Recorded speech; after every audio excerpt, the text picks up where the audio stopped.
Hello, everybody. My name is Octavia, and I am an intuitive relationship strategist, and I'm here with my second pillar of training, which is about how to regain yourself and really improve your confidence. And I'm going to go over several different angles on this today that are all related to how I like to help clients improve their relationship and improve their ability to operate in that relationship without losing themselves, in the final hope that they can really perform better in their businesses. So I'm going to share my screen. I've got some slides for you today, and thank you so much for being here. And so what we're going to, this is the name of the training here is Regaining Yourself and Your Powerful Confidence. And who is this for? This is for people who are having some self-doubt. Now, when we're in a relationship that is a little bit challenging, we can sometimes lose sight of who we are. Like we get really wrapped up in what's going on with our partner, and that can give us this sense of they're more important than I am, or their needs are more important. We can get a little bit confused about who we are. Sometimes we aren't sure how to, like the relationship can be kind of confusing. So for all these situations, this training is for you how to find yourself again. And this could help you resolve the rocky relationship that you're in and bring it into harmony and give you a new lease, a new chapter in that relationship, or it might give you the clarity to dissolve that relationship and move on with your own new chapter. So in these cases, you're also really frustrated in reaching your goals because you're spending a lot of time figuring out things in the relationship. And because of that, you don't have a lot of time and energy to put into your business and to put into your business goals, your plans, your strategy in your business. So you're experiencing, as a business owner, you're experiencing some limitations. You're not able to grow your business as well as you would like because of this relationship stress. You're distracted. And you've already tried, maybe you've already tried therapy, but you've definitely already tried some kind of mindset to get you through this. It's not working. And your business coach is not handling it for you either. Because most business coaches don't want to get this personal. Most business coaches don't cross over from business to life coaching. Most people don't do the whole thing. They do life coaching, relationship coaching, or business coaching, but not all of it. And my specialty is to, I'll talk about myself in a second here. My specialty is to help people understand that intersection between how their relationship impacts their ability to be successful. And I covered that in pillar 1 in more detail, so I won't go over that today. What we're going to cover today, I'm going to just give you the context of the 4 pillars of how I help people and what you can learn about that from a perspective of modern and ancient neuroscience that will give you some tools, some new perspectives, some new concepts to improve your relationship right now so you can get back into productivity in your business. So in this series of 4 pillars, that's my goal, is for you to get some good information for you to regain yourself and your productivity. And this is the focus on yourself, on your own confidence, which you really need in order to get back into your business. So get yourself back from relationship stress, learn how to resolve negative life patterns, become more confident every day, and really live into your higher potential by designing yourself. So I'm looking forward to sharing this with you. And so who am I and why am I qualified to speak about this topic? I have had quite a few relationships that were didn't flow very well. I learned a lot. I have a lot to be thankful for. And of course, I want to turn around and help other people with what I learned from those rocky and toxic relationships that I had while I was an entrepreneur, still while I am an entrepreneur, and how it impacted me and what I learned about how to become more productive. So I have a lot of business experience. I'm an online business manager. And I have this spiritual background and perspective that I like to bring. I actually like to bring it into business because it makes us more productive. Now, I also have a modern neuroscience training that goes really well with the tribal perspective that I learned in my spiritual path, the tribal perspective that pretty much any challenge we have in our lives has a spiritual basis, a spiritual background. And I'm going to talk more about what I mean by ancient neuroscience. And I just have a lot of tools to share. So I want to give you those shortcuts. All right, let's jump right in.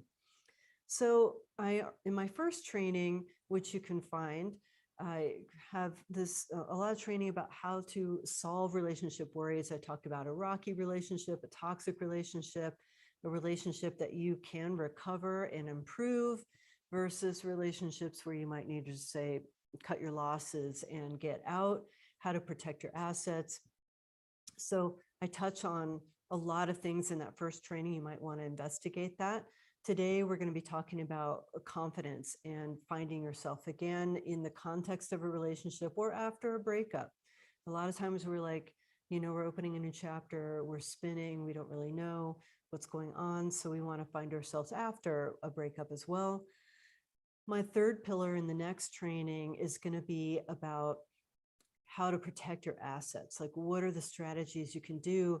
Because a lot of times, especially in long-term relationships, we bring these close people into our business. And then when the relationship gets rocky, the business gets rocky. And then the reason I like to work with entrepreneurs in this stage is because I'm really concerned you're going to lose both things, a big relationship and your business at the same time. And where is that going to leave you? That's going to leave you in a really hard place. So I want to help you prevent that. So really you can focus in your business and keep scaling. And then the fourth pillar is a lot of techniques for finding your focus and really gaining your productivity. So if that's your issue, if any one of these resonates with you, you're going to probably just want to start directly with that training. There's no particular series. It's just 4 legs on the table. Okay. All right, let's keep going here. So this topic today is really about confidence. Why would you want more confidence? How does confidence show up for you in the world? In your relationship, if you have more confidence, you are going to be able to communicate better what you need, what you want, what works for you, what doesn't work for you. You're going to be able to use your communication skills to take the high road in challenging moments in your relationship. A lot of relationships, they're mirrors and they show us to ourselves, and we might not like what we're seeing. But if you have confidence, you don't have to get defensive. You can say, well, I'm being shown something here that I could benefit from learning. Okay. And so you can kind of settle down. If you have confidence, you can become a better person by listening to the feedback from your partner. So that gives you the courage. Confidence gives you the courage to make the changes that your partner might be suggesting that could improve your relationship. So that's what confidence gives you inside a relationship. It really helps you stand your ground and speak your truth. A lot of times, especially entrepreneurs, we come from, a lot of us, huge percentage of us, about 40% self-identify as coming from families with mental illness, that we have mental illness ourselves. 70% of entrepreneurs come from families where they identify that there was mental illness present. And all of that, it gives us extra challenges. And that's probably why we're on this entrepreneurial path, because we don't want to work for anyone else. And so standing our ground, if we come from families like that, where there might be codependency, or there might be a risk to speaking up, expressing ourselves, then this is a really good reason to have confidence in a relationship, is to hold your ground, to speak your truth, to open up your voice and say what you need to say in a way that can be heard and received by the other person. Of course, in your business, confidence really gives us the ability to take those big leaps, those leaps of faith, especially if we've had some failures in the past. Oh my God, am I going to fail this time?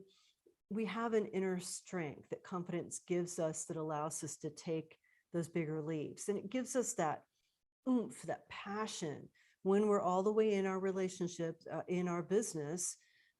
Ideally, the relationship is not distracting us. When we're all the way in our business, confidence gives us that ability to do those big launches, to do those big efforts and big projects. You know, success can be a little bit scary, and so confidence helps you get through those moments. The other thing confidence does for you is it makes us more attractive. Honestly, it makes us more attractive to other people. People really resonate with confident people. They see us as an authority and they want to work with us. So it can give us sales and contracting advantages. We have confidence. We're willing to charge more higher prices. We're willing to say, I am worth that. What I deliver is worth that. Okay. And we gain more respect as a leader when we have confidence. Our team feels us. They feel our presence. They feel our influence. And it's easier for us to communicate our vision to our team. So these are all of the benefits of confidence. Let's go into how we can get our confidence going again after having some hits to our confidence from our relationship. Okay, so this is an overview of what I'm going to cover today. And I'm going to talk about how to regain yourself in the relationship. I'm going to address the topic of codependency because it's really freaking common, honestly. And I'm going to talk about regaining yourself from repeating patterns. This is where I'm going to introduce the concept of ancient neuroscience, and my favorite topic, because it's really effective for making changes, permanent changes in people, not just because it's like a cool, weird tribal thing, which it really freaking is, but because it's really effective also. And how you can tune up your confidence daily. I really like to talk about self-redesign so that you can live into your higher potential. So those are the topics we're going to cover. How do you regain yourself from a relationship? First of all, let's look at how do you lose yourself? And I touched on this a little bit earlier. If you are in a rocky relationship, chances are you're trying to figure out how to make it work. A rocky or a toxic relationship, you're spending a lot of time thinking about how to make this relationship work, because once we've been with somebody for a while, well, we're kind of bonded. Usually we're kind of bonded. We like the steady sex, and we like the interaction. We like the companionship. And so because of this, we're, when things start going a little bit weird, a little bit wonky, we're starting to have more arguments. We're like, how do I figure this out? How do I figure this out? We're taking a lot of time figuring that out, which makes us neglect some of the things that we might need to attend to in ourselves or in our business. So if we're constantly thinking about the other person, this is classic codependency. We're other focused. We're thinking about the other person more than we're thinking about ourselves. We can get really wrapped up in all about them and not see things about ourselves that are really, really important. So we lose perspective on who we are, and we lose perspective on who we really want to be. And then if we go through a breakup, well, let me mention, when we're in a toxic relationship, this can be even more amplified, because in a toxic relationship, the toxic person, the toxic partner, is kind of a drama person. They try to get all the attention on themselves. And then if we fall for it, which a lot of us do, because frankly, toxic people are charming as hell. It's really common to get involved with toxic people because, at first, especially in the honeymoon phase, wow, they're just so cool, right? Anyway, once we start into that relationship, we realize, this is not so good, but we're still trying to figure it out. And there might be familiarity when we stay in it a long time before we even realize the toxicity is affecting us. And because of that, I think of ours as like we have a center, and I'm going to be talking about that more in a minute. We have a center. And when we're in a rocky or toxic relationship, we start moving out of our center. And that is another way of looking at how we lose ourselves in relationships. And then, of course, when we go through a breakup, we have defined ourselves as the partner of someone. We've defined ourselves that way whenever we've gone out in company with other people and in our families. They're seeing us as, maybe a boyfriend or a girlfriend or husband, wife. They're seeing us in a relationship as part of that unit. And so we have to go through a self redefinition when we go through a breakup. We have to navigate and figure out who we want to be, and I'm a guide for that, because it can be kind of complicated especially depending on how long you've been in that relationship. Okay. So the neurochemistry of relationships and breakups, I want to touch on this a little bit. I love this. When we are falling in love, we are drunk. We are drunk. We are literally like drugged with neurotransmitters and all kinds of hormones and pheromones flowing through our body, making us feel so good. And to be honest, those chemicals are a little bit, they're intoxicating and they're a little bit addictive, proven by neuroscience. They're a little bit addictive and make it really hard to focus on your work. But it's so exciting. You just kind of want to create space for that honeymoon phase. It's so exciting. If we go through a breakup, well, let me talk about when you're in a stable relationship. And I talked about this a lot more in Pillar 1. We're in a stable relationship. You're getting social interaction, you're getting touch, you're getting oxytocin, you're getting dopamine, you're getting a lot of really good, healthy chemicals. They really are healthy for your body. You're in a stable relationship, actually supports you being more productive at work. And then if we go through a breakup, we are literally going through withdrawals from that neurochemistry. And I have a client right now, for example, it's just a really tough time. She is still really connected to her ex, and she's kind of embarrassed about it because, her breakup, it's been going on, the separation has been going on for a while. And I keep telling her, look, it's normal, especially if you're continuing to have contact with your ex. It's really, really hard to break that chemical cycle because it's triggered by smells. Pheromones are in the scent of that person. It's triggered by seeing them, hearing their voice, thinking about them, memories. All of these things bring the chemistry back, but they're not there. So we're just kind of like, oh, and we're feeling that angst, and we're literally going through withdrawals from the chemistry of being together with somebody. So and it's even stronger if it was a toxic relationship, because there's even more going on there, more complexity. So I wanted to tell you about this neurochemistry because most people have no idea. They just think it's based on their emotions, and their emotions are so rocky. But when you realize that you're actually going through a withdrawal process, you can take strategies like you mentally know what's going on, So how do you regain yourself? I have this process called energy re-individuation. What I've seen from an energetic perspective, when people come together, there's a bonding process and energy is shared in that bond. In, like, for example, we have sex with somebody and we are in a committed relationship with somebody. We're connecting with our chakras.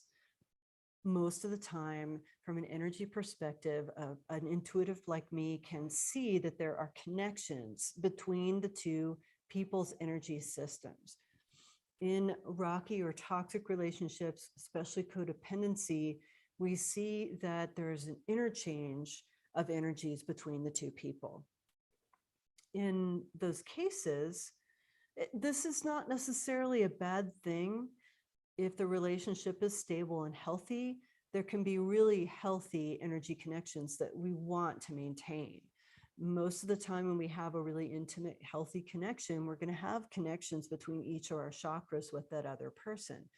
It's the challenge when it's a codependent, rocky, toxic relationship that the energy connections are not healthy. For example, one person is toxic and they are draining and pulling energy from the other person like a vampire. Like it's a vampiric energy pull. Oh man, I've had that before. And it's really hard to defend yourself from that because Usually toxic people have this really weird talent. They know how to go exactly for your weak spots that are in your blind spot. So they will go exactly and plug in to a sensitive, weakened place in you that's something happened, a trauma in childhood or whatever. You have a weak spot, everybody's got them. And they just know how to go directly right for that place that's, off radar. We don't really know about it. And they plug right in there and they start, drinking with the straw from our energy. And so these are the situations where we've just got to have this energy re-individuation.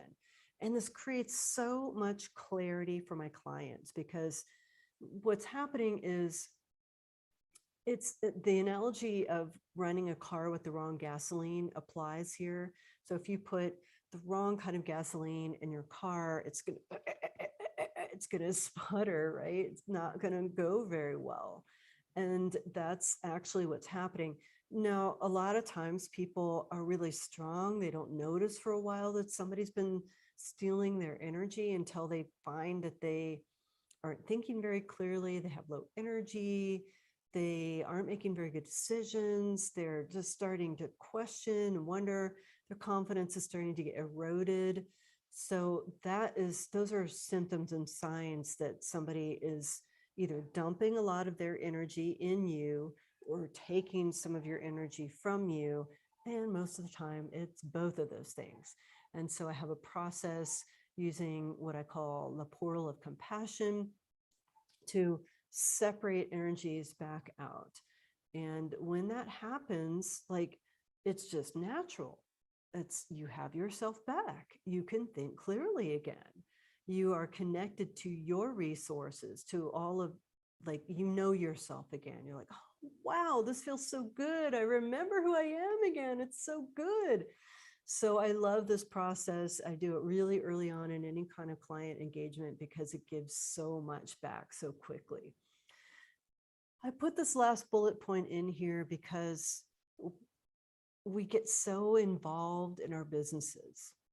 We are our business. And yet I've seen entrepreneurs get really drained and burned out by their businesses. They're not designing their business in a way that is healthy and sustainable.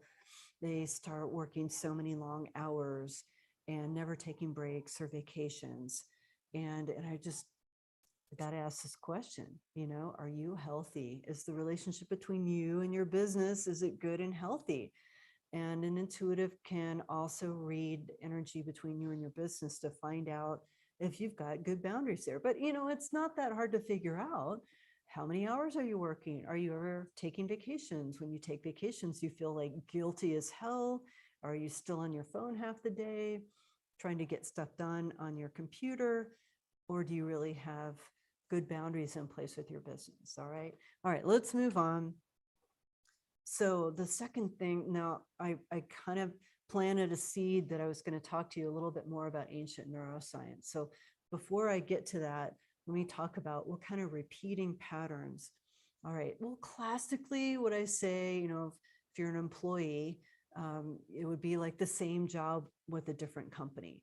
I used to have this, it's really endemic to the IT field, but when I was in the corporate world, working in IT jobs, it was this, you'd go and you'd start the most awesome job and it would just be so perfect. And then a buyout would happen or a reorganization. And like pretty soon you'd find yourself basically in the same exact spot that you left on your last job.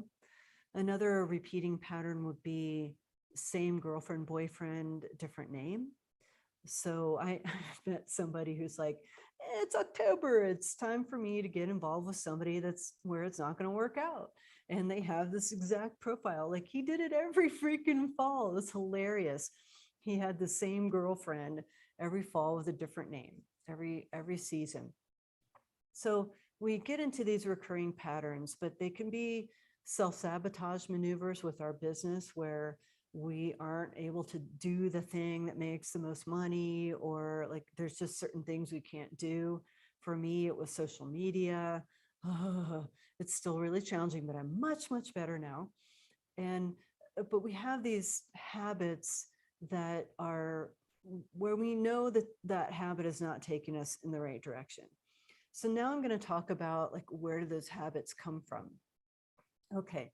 And I'm going to talk about ancient neuroscience because ancient neuroscience can resolve this. But basically, when we're growing up, we have experiences in childhood, and it's part of child development that like we don't have an ego at all until like we start having a little baby ego when we're like 2 or 3, but we don't really have a sense of self until at least 5 or 6. And it kind of gets better 6, 7, 8. We start to have like, I'm me, I'm those are them, like we have a differentiation. But that's literally years where everything that's in our environment, we internalize that. We think it's about us. And for example, let's say our parents are arguing. We could be hearing it from the other room. The child will say, oh shit, what did I do wrong? You didn't do any fucking, like there's nothing wrong with you, but we think there is. And I still haven't really figured out what the spiritual basis is for this flaw in our developmental psychology. It's a pain in the butt. So what happens is we decide things, even if we come from a really good childhood, things that are really intense experiences imprint in our brains, and those become neural pathways in our brains. And then what we do is decide our belief system. Once we decide our belief system, we are no longer seeing the world as it really is, which is almost impossible because we can't process the amount of information that comes into our brain anyway. We only process like a dinky little 10% or some crap of all of the total quantity of data that comes at our brain at any given time, more subconsciously than consciously. Anyway, I digress. When we decide our belief systems, we get neural pathways in our brains. And when we get, the brain likes to save energy. And so when a really strong experience happens, we want to, like, we decide about that experience and we decide whether we want more of it or less of it. Almost always it's a fear response. We want less of it. And our brain encodes that into our brain, into the pathways. And then from that point on, we filter our experiences through that belief system. What does that do? That doesn't sound like a very big deal. Sounds normal. No, that's what creates blind spots. And that's why we might self-sabotage. That's why we have repeated patterns and we can't figure out what the hell is going on. After years, we're still doing the same, years of therapy, years of mindset training, years of business coaching. We're still doing the same freaking thing. It's because we don't know, like there's something deep in our psychology. We don't even know about it. We can't see it. Other people might be able to see it, but it's really hard to resolve unless you've got some special talents. And so ancient neuroscience is, with these tribal practices, gives someone like me the ability to time travel back to the root cause. Why do you have this result in your life? Why do you have this symptom in your life of a repeating pattern or something like, scarcity, or I can't seem to do this thing? Like, where does that come from? And I can travel. I also have a lot of spirit guides. I'm going to throw that out there. They really help me see where I'm going when I'm traveling. And I go back to the root cause. I bring resources. So this is where these tribal practices have some similarity to hypnosis and to neuro-linguistic programming, and that people are more familiar with these. It's not the same. It's more, it's a little bit more spiritual. I'll put it that way. It's also more nature-oriented, more nature-based, and it's non-denominational, but it's more ceremonial. It's more ceremonial, and ceremony puts the brain on alert. So that's just one of the reasons why it works really well. When you go back to the root cause and I bring resources to that place, and we basically revise history. And when that part of you grows up along your timeline from age, 3, 4, whatever age the incident happened into present time, then you are receiving yourself as a new person. Basically, instead of the original trajectory that your life grew up from, you create a whole new branch, and now this one is who you really are. And I'm going to come back to this in the self-redesign process because they all work together. So it rewrites your personal history, and this is one of the ways you can become better than ever. Because not only do you go back and resolve like traumatic events, you can also go and find capabilities that you never knew were possible. You find capabilities that you never knew were possible. And that is something I really, really love. Some of these stories are so interesting. Oh my gosh, I had a client who had, and I can tell these stories because there's no way you could ever trace them back to the client. Even the clients had different experiences of the stories than I do, but I do have permission to tell these stories. So one client had a past life where it was the Middle Ages or whatever, and they didn't like girl babies, or maybe I think she was a girl baby, and they set her as a baby in the woods to die of exposure. Like that was a thing back then. If you couldn't feed the mouth, put it out in the woods, it'll feed some bear or wolf or something like that. I can't really, anyway, ancient times. And this is a really freaky story. I probably should have told a different story. But she had this feeling in her life that there was just something missing, like something is holding me back. I know that I'm capable, very intelligent lady, just felt limited in herself. This is a very freaky story. Back in the olden days when they did this stuff called exposure, there was also a lot of witchy stuff. A lot of black magic happened back then too. And a witch came up on her. Now, this is a bad witch. I don't judge witches. I actually, have an affinity for that lineage. But this witch saw the baby and was like, whoo, a baby can be used for witchcraft. And she took her staff and killed the baby and took the energy from that innocent life and took it into herself, used it, did whatever she did.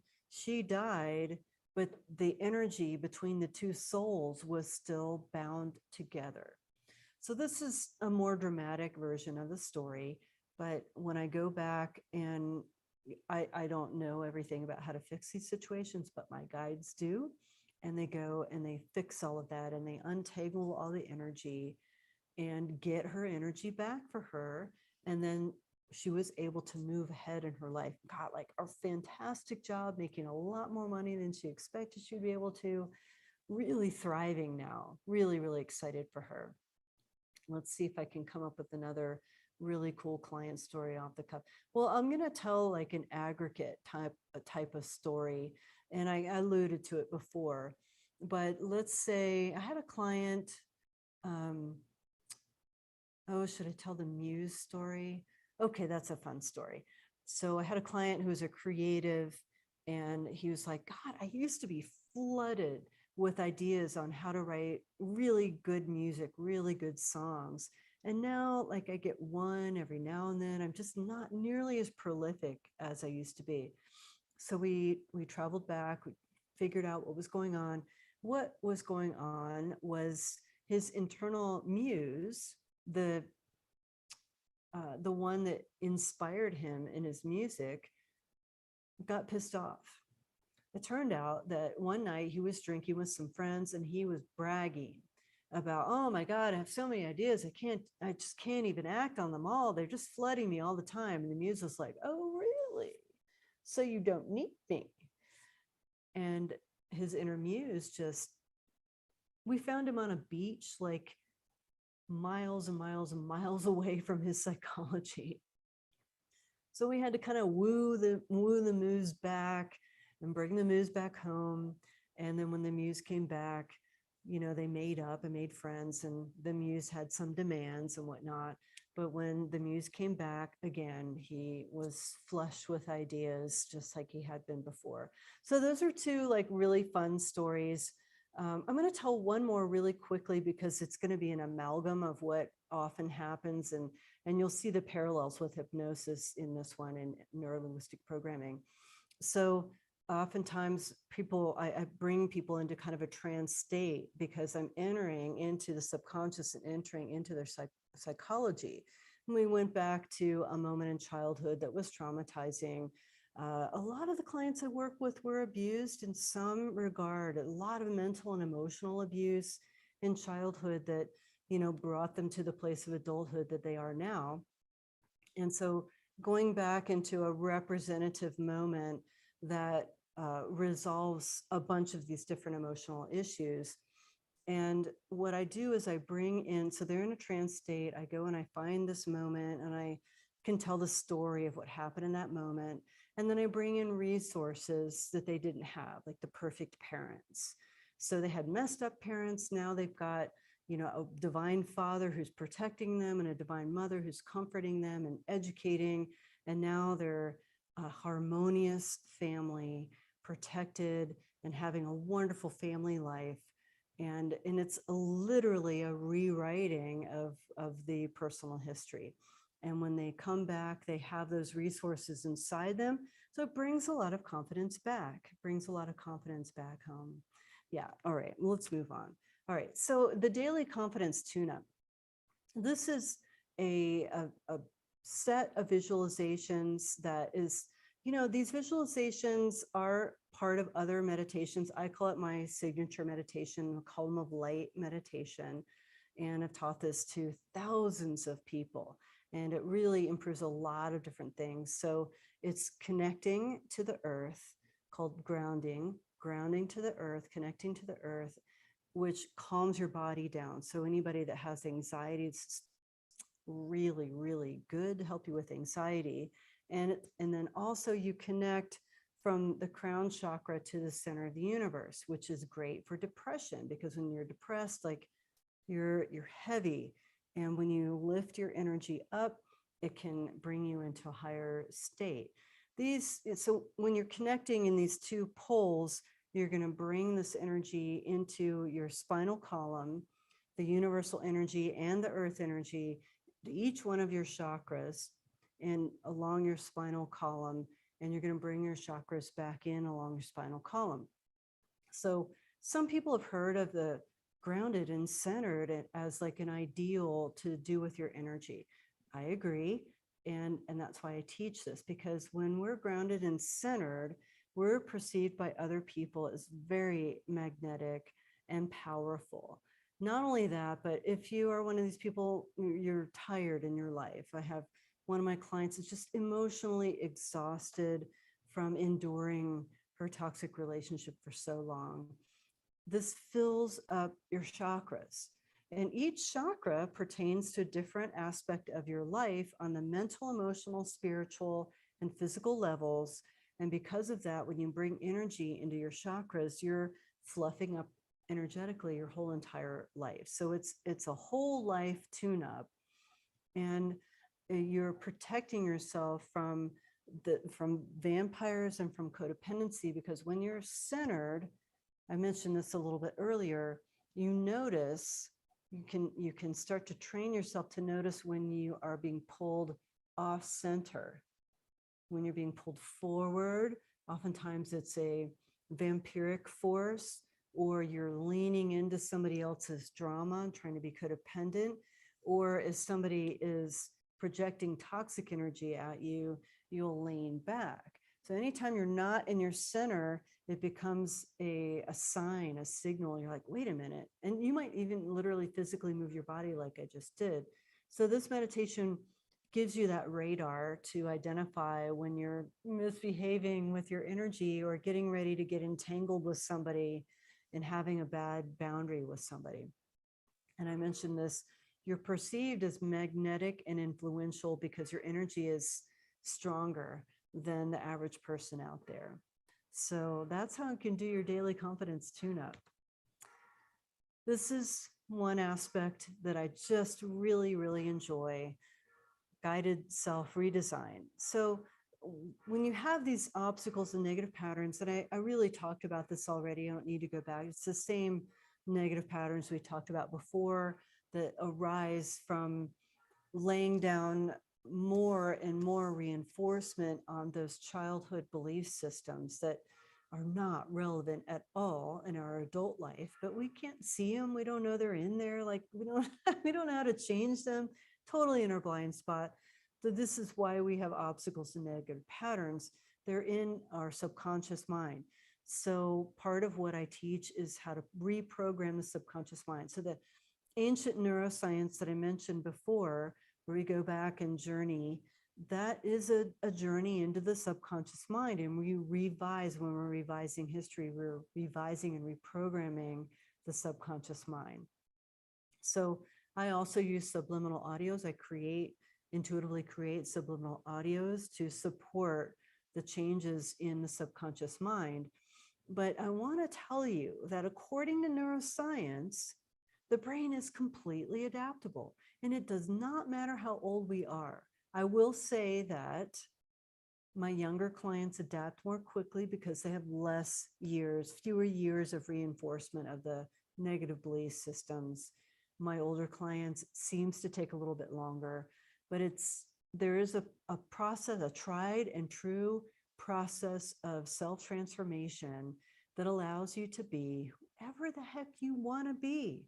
Sometimes we just have to learn how to dream bigger. We have to educate our imagination and how big we can be, but we can literally change ourselves into who we want to be. I will say that when people are in a difficult place in their lives, and especially if they've been in that place for a long time, we acclimate to that place and we habituate to that place, and our brain habituates to that place. And what we have to do is change the habits of our brain. And it takes some energy. The brain creates habits to save energy. So when we're creating new habits, it takes some new energy, but there is a tried and true way of creating new neural pathways that map us into our greatest potential. And that's why I love this so much, because not only do people resolve anxiety and depression and their negative patterns that they've had their whole entire lives. I mean, if that's not enough, they become better and better and better at what they really want to do in life. It's just so exciting to see people living into their greater and greater potential. Oof, I love that. I love that.